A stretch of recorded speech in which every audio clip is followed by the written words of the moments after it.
आज मी तुम्हाला तुरीची डाळीची आमटी बनवून दाखवणार आहे। त्यासाठी बघा कुकर घेतलेला आहे, त्यामध्ये ही 1 वाटी डाळ घेतलेली आहे। आता नुसती तुरीची डाळ जरी घेतली तरी चालेल। मी ह्याच्यामध्ये 2 चमचे फक्त मसूरची डाळ टाकणार आहे। आता ह्याला काय करते, स्वच्छ धुवून घेते। त्याच्यामध्ये 1 ग्लास मी पाणी टाकणार आहे। छोट्या आकाराचा 1 चमचा जिरे धने पावडर, छोटा 1 चमचा गरम मसाला पावडर, चवीप्रमाणे टाकायचं मीठ, त्यात टाकायचं आपल्याला हळद, त्यात टाकायचं आपल्याला 1 मीडियम आकाराचा टोमॅटो, त्यात टाकायचं आपल्याला कांदा लसूण मसाला 1 चमचा, तूप, त्यात टाकणार आहे बघा थोडीशी कोथिंबीर। हे सगळं मिक्स करून घेऊया।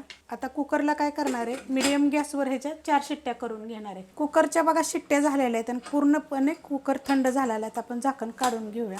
बघा मस्त अशी डाळ झालेली आहे, छान बघा अशी शिजली गेलेली आहे। कोमट पाणी घेतलेलं आहे बघा 1 ग्लास, जास्त अशी घट्ट पाहिजे त्याप्रमाणे आपण ह्याच्यामध्ये पाणी टाकायचं। आता हे काय करते, जरा हलवून घेते। मस्त असे बघा मिक्स करून घेतलेले। तुम्हाला पाहिजे असलं तर काय करायचं, थोडीशी फिरक्यानं घोटून घ्यायची। कढई बघा गरम करत ठेवलेली आहे, त्याच्यामध्ये आपण तेल टाकून घेऊया आणि गरम होऊन देऊया।